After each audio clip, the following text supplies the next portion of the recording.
because I'm being very cautious about the trade deadline because I don't think the Eagles need much. But then when you see another potential contender pick up a player like that, you say, start getting a little antsy.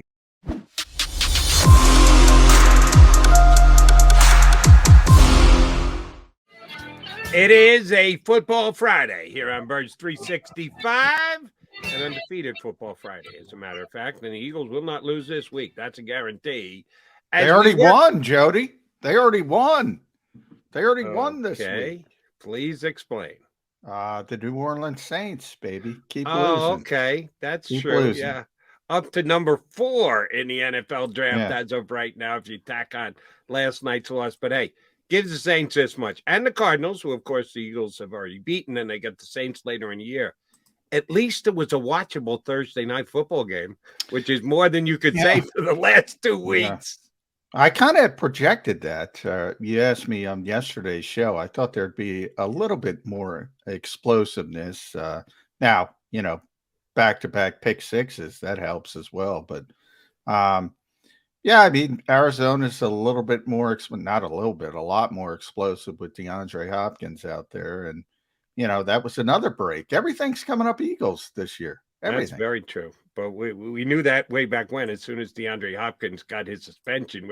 Okay, the Eagles get them out of the way before DeAndre could play. I do a Twitter Spaces show on Thursday night, and our play from last night was DeAndre Hopkins wide receiver yards in the second half, because they threw it to him a lot in the first half. Everything was short. I said they'll probably try and expand that a little bit here in the second half, throw a little bit more downfield. And I think he got 50 yards receiving in the second half. So we had our play for the halftime. Yes, the Saints go down. Yes, the Saints aren't very good. Andy Dalton, actually, except for the picks, neither of which were his fault, by the way. The 2 pick sixes. The first one went right off Callaway's hands, who we talked about yesterday here on the show, because our buddy Jimmy Kemsky from Philly Voice suggested Callaway was someone that the Eagles could potentially look into trading for because he's a good return guy. No, not if they're going to use him from the line of scrimmage. He's going to let balls go right through his hand to get picked off and taken to the house. And then the second one, Dalton got hit just as he was throwing the football, kind of like what Brandon Graham did this past week, caused a pass to come up short and get picked off by Chauncey Gardner-Johnson. Yeah, Dalton wasn't terrible last night, but the Saints just aren't good. Their defense, which I thought was going to be stalwart, is well below average. That's Dennis Allen might not be long for that job in New Orleans. Yeah, I mean, when the Eagles made the trade, I said that was a great trade. I don't know what New Orleans sees that they think they're a contender, and I tweeted it this morning before the show. The toughest thing in the NFL is self-evaluation, to be honest with yourself. And I don't think Mickey Loomis was honest with himself with that. Now, I didn't think they'd be this bad. And by the way, I don't think they'll end up with the 4th overall pick. So I don't think the Eagles are going to be that high as where they are today. But I don't think they're a terrible team, but they played terrible so far. And part of it is just, I mean, Jody, you can't lose a potential Hall of Fame coach and a Hall of Fame quarterback in a few years and say, "Oh, we're fine, we're the same, we're the same." It doesn't work that way. And nothing against Dennis Allen. Our buddy Jeff Kerr, Good Morning NFC East, is really down on Dennis Allen. I remember. I mean. But he's not replacing Sean Payton. He might not be the worst coach in the history of the world, but there's going to be some hiccups. And I just don't think they were honest with themselves. And the Eagles are going to take advantage of that. I mean, the Eagles are as we stand today, the Eagles are a Super Bowl contender, and they have a top 5 pick in the NFL draft. That's pretty good. So the Howie Roseman haters have to recede further into the darkness. And while I agree with you, they might not have the 4th pick in the draft. It's going to be top 10, almost guaranteed. Look at the teams that are ahead. Who ahead of them would you say, well, the Saints will definitely go by them? All right, I give you the Texans. Are they definitely better than the Steelers? I don't know that. Deshaun Watson's going to come back at some point for the Browns. I don't know that. All right, the Bears Kind are of pretty late bad. though with Deshaun. I don't know if he's going to be able to help them that much this year, but we'll see. I mean, there's the potential, no question about that. But Dougie Peace Jaguars going to fall apart? I think they're going to get better as the season goes on. Well, I then the think Saints aren't going by them. Denver, man, that's a game I'm looking forward to seeing this week. The Jets going into Denver because the Jets are Jets one are of the going to whack. surprise teams. Boy, it's very rare. Well, I can't speak for you. You can speak to this.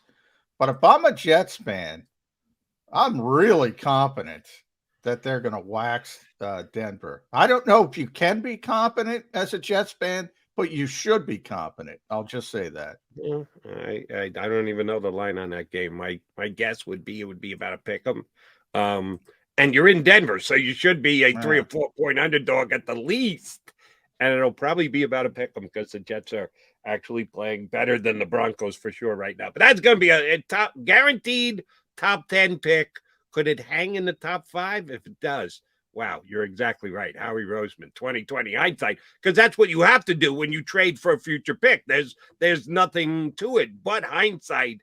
And in hindsight, damn, is that pick going to look good? That trade, Yeah. that Howie Roseman. Now, they did lose a little bit on, and, it was a good day for Johnny Mack because not only was it, I'm turning out to be correct, it's way early, but all of a sudden, don't sleep on San Francisco, Jody. They might be the Eagles' biggest threat in the NFC. Might not look like it right now, but when you put Christian McCaffrey behind that offensive line, that running game, that scheme with Kyle Shanahan, ooh, I like that. I like that. But you know what? I'm not going to be that guy because the reason I picked San Francisco, the whole reason I picked San Francisco to go to the Super Bowl was because I thought Jimmy Garoppolo was terrible, and I thought Trey Lance would be a little bit better, and that's not going to be. So the reason I picked him is not going to be correct. Right. But But that's okay. Your pick is your pick is your pick, and you but got to live by it. And yeah, you got an upgrade yesterday with McCaffrey. For those who hadn't heard, McCaffrey gets dealt to the 49ers for a second, a third, a fourth this year, and a fifth the year after. So it's a quantity over quality type deal. They got 4 draft picks, which is a lot, but not a first round pick. San Francisco didn't have a first round pick to give up this year. I know that Carolina's asking price was 2 ones. They didn't get 1 1. They got 4 silly. picks, but That's silly. 2 ones, but God bless him for asking. But yeah, with his injury history, but he's a really good player. So I mean, obviously you're rolling the dice. There's no evidence that he's going to be able to stay healthy over a long period of time.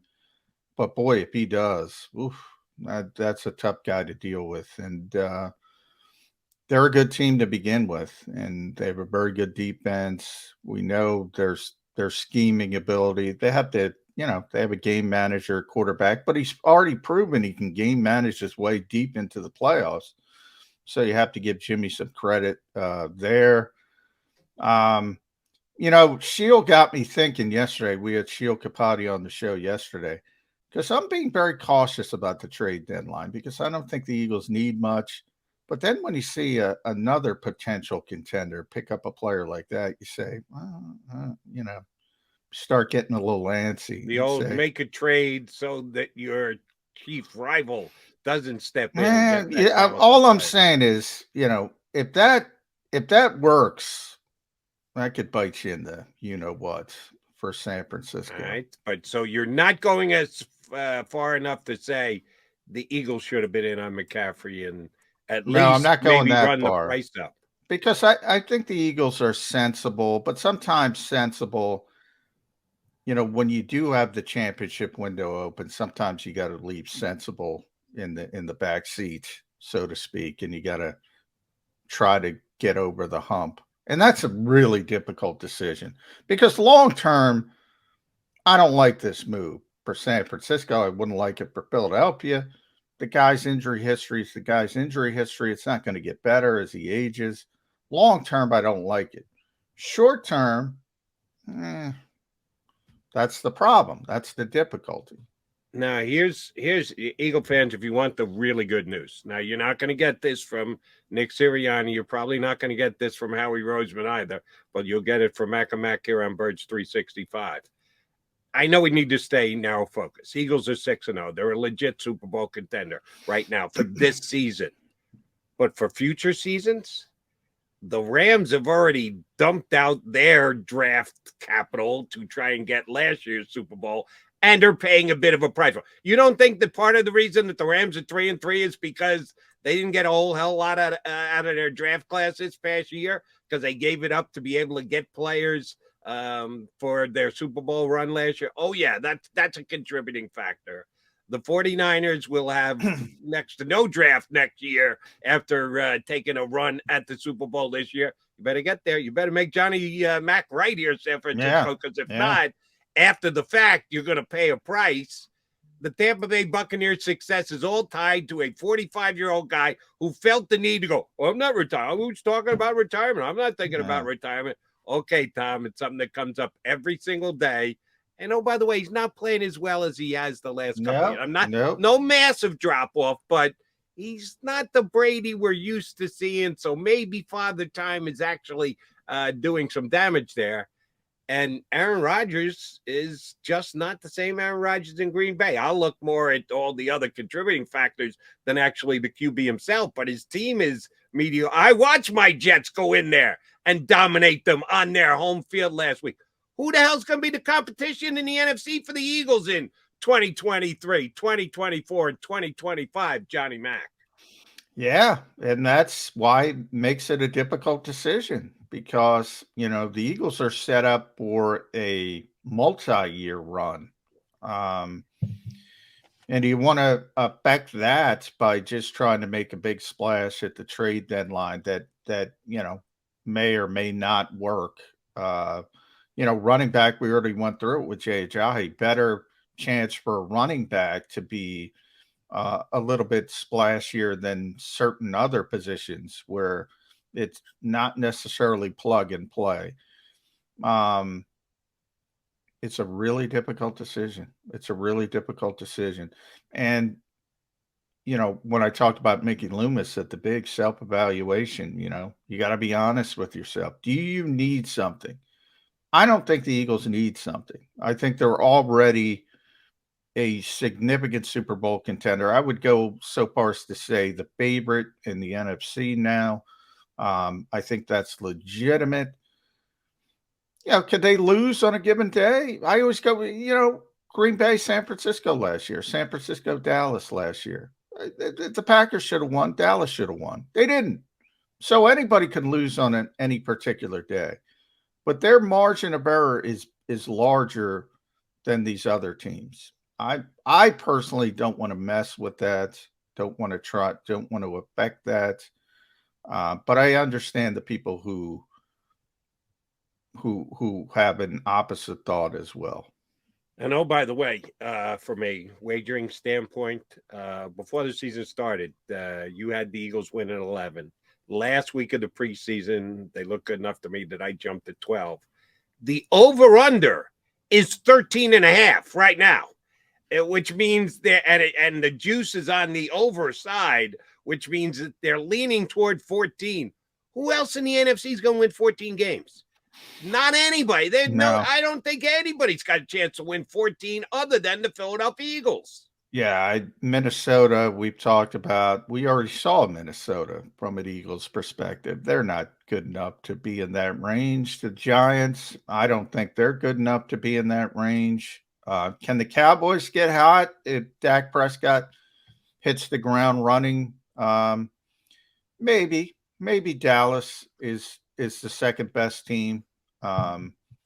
And they showed some signs against the Eagles with a backup quarterback. So maybe I'd put them in just a check mark and say keep an eye on where they go with Dak Prescott. But the Eagles are the best team in the NFC by far. The reason why the Cowboys don't scare me, and certainly getting Dak back is going to upgrade their chances.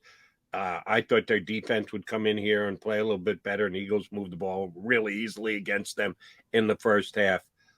but it was probably more so the Eagles defense. Yeah, I know your boy Jonathan Gannon, who not everybody likes. Check the numbers, folks. The Eagles defense is pretty damn good. Yeah. I just saw this when I was looking back at the box score for a different reason today. In the game on Sunday night against the Cowboys, and I know this is a difficult stat to judge, and I guess the NFL has an official scorer at every single game that certainly designates some plays. We all know how to keep score at a baseball game, but I'll be truthful with you. I don't know how to keep.